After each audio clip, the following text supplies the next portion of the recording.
तो दोस्तों, हम लेकर आए हैं आपके लिए एक ब्यूटीफुल सा ड्रामा जिसका नाम है as long as we live. ये कहानी एक लड़की की है जिसका परिवार उसे टॉर्चर करता है और उसे प्यार मिलता है एक लड़के से जिससे उसकी जबरदस्ती शादी कराई गई थी।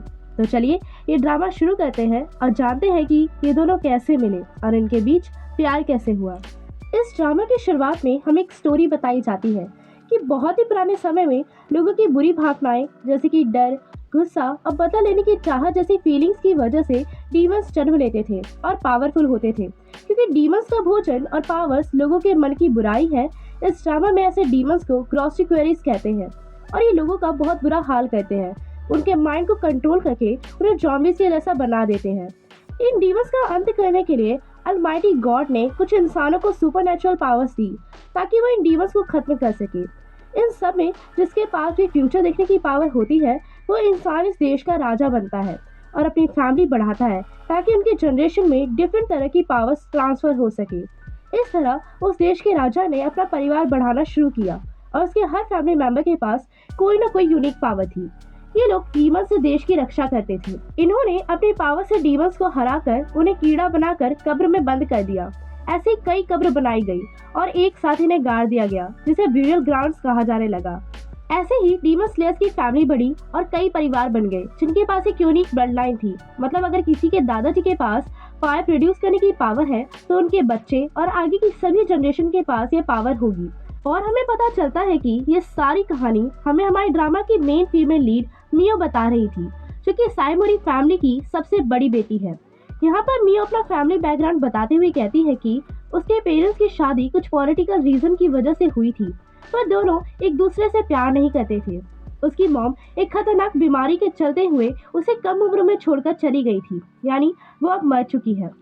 उसके डैड ने उसके मॉम के मरते ही अपने लवर से शादी कर ली, जिससे उन्हें काया नाम की एक बेटी हुई जिसके पास डीमंस को देख पाने की एक यूनिक पावर थी। अब हम देख पाते हैं कि मियो की सौतेली माँ और बहन उसे बहुत टॉर्चर करते हैं। इस वजह से उसके मन में इतना डर बैठ जाता है कि वो हर समय बिना गलती के माफी मांगती रहती थी और ये उसकी आदत बन गई थी। हमें ये भी दिखाते हैं कि मियो के पापा भी उसकी कोई मदद नहीं करते थे क्योंकि मियो के पास कोई भी पावर नहीं थी और उनका सोचना यह था कि जिसके पास पावर नहीं है वो लव और रिस्पेक्ट डिजर्व नहीं करता। यहाँ पर ये सीन कट हो जाता है। अब हम नेक्स्ट सीन में देखते हैं कि मियो के घर में बहुत सारा सामान आता है, जिसे देखकर उसका सौतेला भाई उससे पूछता है कि ये सब क्या हो रहा है। वो अकेला था इस घर में जो कि मियो से सिंपैथी रखता था और उसके साथ अच्छे से बात करता था। मियो से बताती है कि उसकी शादी कियोका से तय कर दी गई है। ये सुनकर वो लड़का कहता है कि ये सब तुम्हारी मर्जी के बिना शादी करा रहे हैं, मुझे माफ कर दो, मैं तुम्हें इन लोगों से प्रोटेक्ट नहीं कर पाया। क्या मैं तुम्हारी कोई मदद कर सकता हूँ? मियो मना कर देती है कि इसमें तुम्हारी कोई गलती नहीं है और शायद मैं शादी करने के बाद ज्यादा खुश रहूंगी। यहाँ से तो वो जगह बेहतर ही होगी। ये सुनकर तो वो चुप हो जाता है। इतने में काया उसे वहाँ से ले जाती है। मियो अपना सामान लेकर बाहर आती है जहाँ एक बहुत ही पुराने पेड़ का कटा हुआ तना था। उसे टच करके वो उसे गुड बाय बोलती है क्योंकि उस पेड़ से उसकी माँ की कई यादें जुड़ी हुई थी। मियो को क्योका के घर भेजा जा रहा था ताकि वो वहाँ रहकर उनकी सेवा करे। सीन यहाँ कट होता है और नेक्स्ट सीन में हमें इस देश के राजा का दरबार दिखाया जाता है जहाँ राजा मरने की हालत में पलंग पर पड़ा होता है और उसके पास फ्यूचर देखने की पावर थी, इसलिए बताता है कि जल्द ही डीमंस आजाद होकर फिर से अटैक करेंगे। ये सीन भी यहाँ पर कट हो जाता है और नेक्स्ट सीन में हम मियो की सौतेली माँ और उसकी बहन को बात करते हुए देखते हैं, जो कि कहती हैं क्योका एक बहुत ही रूड लड़का है, जो भी उसे पसंद नहीं आता उसके वो टुकड़े टुकड़े कर देता है अपनी पावरफुल तलवार से, चाहे वो लड़की हो या डीमंस। बहुत सारे घरों की लड़कियों से उसका रिश्ता तय हुआ था, पर कोई भी 3 दिन से ज्यादा टिक नहीं पाई, सब उससे डर कर भाग जाती हैं। वहाँ दूसरी तरफ मियो को दिखाते हैं जो कि कार से उतरकर सोचती है कि क्योका की फैमिली सबसे पावरफुल फैमिलीज में से एक है जिनके पास बहुत अलग अलग तरह की पावर्स हैं। मैं वहाँ कैसे रहूंगी? ये सब सोचते हुए वो क्योका के घर पहुंचती है जहाँ पर क्योका को ग्रीट करते हुए अपने बारे में सब कुछ बताती है। क्योका बहुत ही रूडली बोलता है कि मैं जो भी बोलूंगा तुम्हें वही करना होगा, मुझे कंप्लेंट करने वाले लोग पसंद नहीं, इसलिए मेरे ऑर्डर्स फॉलो करने में परेशानी लगे तो यहाँ से निकल जाना। वो हाँ बोल देती है। रात में उसे अपनी मदर का सपना आता है। वहाँ वो उसे कुछ बताना चाह रही थी पर बता नहीं पाती। यहाँ हमें पता चलता है कि मियो के साथ बचपन में इतना मेंटल टॉर्चर हुआ था कि उसे रात में भयानक सपने आते हैं। अगली सुबह मियो क्योका के लिए खाना बनाने जाती है। तभी वहाँ क्योका की मेड यूरी आ जाती है, जो उसे काम करने से मना करती है क्योंकि मियो इस घर की मालकिन है और ये सारा काम मेड का है, यानी यूरी का। लेकिन मियो तो अपनी आदत की वजह से उससे माफी मांगने लगती है कि मैंने बिना परमिशन के काम किया, मुझे माफ कर दीजिए। यूरी मियो से बहुत प्यार से बात करती है और उसकी डरी हुई हालत को देखकर उसे कंफर्ट करती है। वो उसे कहती है कि आप मेरी मदद करेंगी तो मुझे बहुत अच्छा लगेगा। वे दोनों एक दूसरे को अपना नाम बताती हैं। सीन कट होता है और हमें क्योका को दिखाते हैं, जिसे एक अजीब सी चिड़िया आकर एक लेटर देती है, जिसे वो छुपा कर रख लेता है। यूरी और मियो आकर खाने की टेबल लगाते हैं और यूरी क्योका को बताती है कि आज का खाना मियो ने बनाया है। ये सुनते ही क्योका पहले मियो को खाने को कहता है और मियो डर के मारे मना कर देती है कि पहले लॉर्ड क्योका ही। वो पूरा बोलती इससे पहले ही क्योका खाने से उठ जाता है कि इसका मतलब इसमें जहर है, इसे तुम नहीं खा रही। मैं तब तक खाना नहीं खाता जब तक मुझे ये विश्वास ना हो जाए कि यह सेफ है। मियो ने डर कर नहीं खाया था कि कहीं क्योका उसे बदतमीज ना समझ ले। वो कुछ एक्सप्लेन नहीं कर पाती और क्योका वहाँ से चला जाता है। मेड यूरी भी उसके पीछे जाती है और मियो सैड हो जाती है। सीन कट होता है और हमें क्योका का ऑफिस दिखाते हैं, जहाँ सभी डीमन स्लेयर अपनी ड्यूटी करते हैं। उनमें से एक आर्मी मेंबर क्योका के पास एक फाइल लेकर आता है और उसे इनमें से 5 नए आर्मी मेंबर्स को सेलेक्ट करने के लिए कहता है। फिर वो उससे पूछता है कि क्या तुम्हारी होने वाली बीवी फिर भाग गई या फिर तुम इसलिए दुखी हो क्योंकि यूरी ने तुम्हें डांट लगाई है। क्योका मना कर देता है कि नहीं, वो नहीं भागी। तो वो बोलता है कि ये तो तुमने नया रिकॉर्ड बनाया है, मुबारक हो। क्योका और ये दोनों मीठी सी नोकझोंक करने लगते हैं और वो मेंबर बोलता है कि तुम्हें यूरी ने डांटा है ना, सच सच बताओ। अब हमें फ्लैशबैक दिखाया जाता है कि यूरी ने क्योका को डांट लगाई थी कि मियो ने बहुत दिल से सारा खाना बनाया था। मुझे नहीं लगता कि वो तुम्हारे खाने में कभी भी जहर मिलाएगी, वो इस तरह की लड़की नहीं है। क्योका कहता है कि मैं जिस पर ट्रस्ट नहीं करता उसके हाथ का खाना नहीं खाऊंगा। यूरी से कहती है कि वो बाकी लड़कियों से अलग है, वो पहली लड़की है जिसने एक मेड की मदद करने की सोची और किया भी। वो तुम्हें उन सब की तरह नुकसान नहीं पहुंचाना चाहती। तभी फ्लैशबैक खत्म होता है और क्योका दूसरे लड़के से कहता है कि इन सब के बावजूद कुछ चीजें अजीब है जो समझ नहीं आ रही। अब वही लेटर जो उसे चिड़िया ने दिया था, क्योका उसे पकड़ा देता है। ये क्या है, किसने लिखा है, अभी हमें नहीं पता चलता।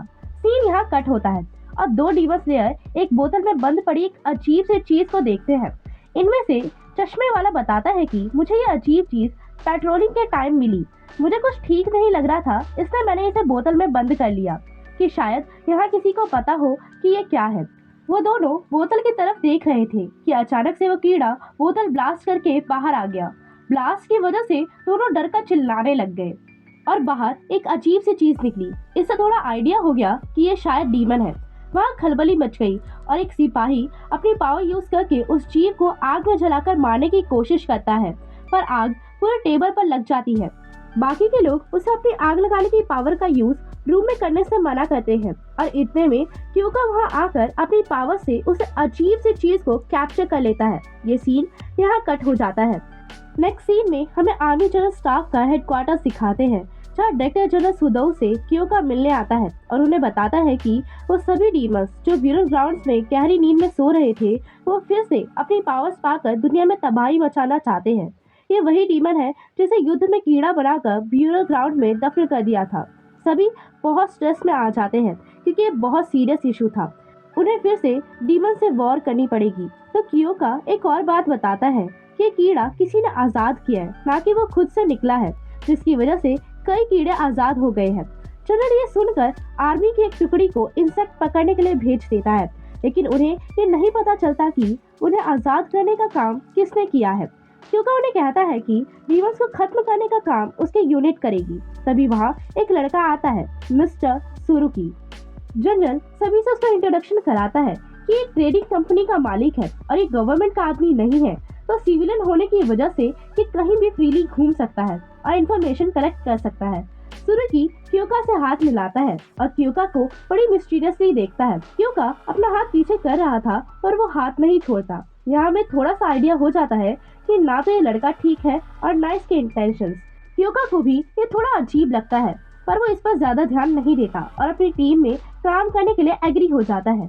सीन यहाँ कट होता है और नेक्स्ट सीन में कियो का घर आता है तो मियो गेट पर उसका वेलकम करती है और उसे सुबह के लिए सॉरी बोलती है, पर कियो का उसकी पूरी बात सुने बिना ही अपनी तलवार उसके सामने फेंक कर अंदर चला जाता है।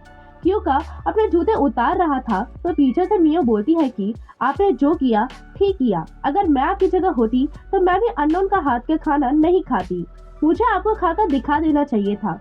कियो का कहता है कि तुम तो ऐसे बिहेव कर रही हो जैसे मैंने तुम्हें जबरदस्ती हजाना भरने को कहा है। मियो घबरा कर कहती है कि नहीं, ऐसा नहीं है, मैं माफी बस गिल्ट की वजह से मांग रही हूँ। कियो का पीछे मुड़कर देखता है और सोचता है कि इसका तो किमोनो इतना फट गया है कि अब तो इसे पुराना भी नहीं कह सकते और इसके हाथों पर इतने क्रैक्स है कि लगता ही नहीं कि ये किसी अच्छे अमीर घर की बेटी है। फिर वो उसे बताता है कि मैं नहाने जा रहा हूँ तो मियो माफी मांगती है कि मैंने गर्म पानी तैयार नहीं किया। कियो का मना करता है कि मैं अपना पानी खुद तैयार करता हूँ। ये दोनों बाथरूम में आते हैं और कियो का मियो से पूछता है कि साइमोरी फैमिली के पास तो हवा को कंट्रोल करने की पावर है ना, तो वो हाँ कहती है। तो कियो का अपनी फायर का यूज करके पानी गर्म कर देता है। मियो तो हैरान रह जाती है कि कियो का कितना पावरफुल है, पानी में भी आग लगा देता है।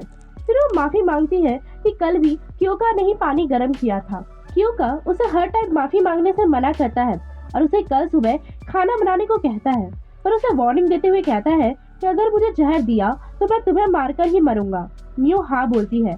फिर कियो का उसे कुछ हर्ब्स देकर रोज पानी में मिलाने को कहता है और वहाँ से चला जाता है। तो मियो हर्ब्स मिलाते हुए सोचने लगती है कि जब कियोका ने बोला कि मैं साइमोरी फैमिली से हूँ तो वो पक्का एक्सपेक्ट करते होंगे कि मेरे पास भी पावर्स होंगी, पर बिना पावर्स की मैं कियोका के लिए डिजर्विंग लेडी नहीं हूँ। जिस दिन कियोका को पता चलेगा कि मेरे पास कोई पावर्स नहीं है वो मुझे घर से निकाल देंगी। ये सीन यहाँ कट होता है और मियो को सोते हुए दिखाते हैं जिसे फिर से नाइटमेयर्स आ रहे होते हैं, जिसमें वो देखती है कि उसके डैड और स्टेप मॉम बहुत खुश हो रहे थे जब उन्हें पता चला था कि काया के पास डीमंस को देखने की पावर है। फिर मियो देखती है कि काया ने उसे बताया था कि कियोका के दोनों पेरेंट्स के पास पावर्स है पर तुम्हारे पास कोई पावर नहीं है। यह सुनते ही वो डर कर उठ जाती है। फिर सुबह होती है और हम देखते हैं कि यूरी और मियो मिलकर खाना बना रही होती है। मियो अपने मन में सोचती है कि आज तक अगर मैंने खुद खाना नहीं बनाया तो मुझे कभी खाना खाने को भी नहीं मिला। मैं तो बस जिंदा रहने के लिए खुद खाना बनाती हूँ। पता नहीं ये खाना लॉर्ड कियोका को पसंद आएगा भी कि नहीं। वो दोनों आती है और कियोका को सर्व करके साथ में खाने बैठ जाती है। आज कियोका बिना किसी डाउट के मियो का बनाया हुआ खाना खाने लगता है और उसके खाने की तारीफ करने लगता है। ये सुनकर मियो रोने लग जाती है। कियोका के गले से तो खाना नीचे नहीं उतरता। वो उससे पूछता है कि तुम रो क्यों रही हो, तो वो फिर माफी मांगने लग जाती है। कियोका उसे माफी मांगने से मना करता है तो वो बताती है कि पहली बार किसी ने मेरे बनाए हुए खाने की तारीफ की है, इससे खुशी की वजह से आंसू आ गए। वो बिना रुके रोने लगती है। कियोका यूरी से जाते हुए एक हेल्प मांगता है कि वो उसे बताए कि मियो सारा दिन क्या करती है और वो साइमोरी फैमिली को इन्वेस्टिगेट करने के लिए निकल पड़ता है। यूरी उसे हाँ बोलकर ट्रिप के लिए बेस्ट ऑफ लक विश करती है। यहाँ पर इस सीन के साथ इस एपिसोड का एंड होता है। मिलते हैं आपसे नेक्स्ट एपिसोड के एक्सप्लेनेशन के साथ। तब तक के लिए बाय बाय।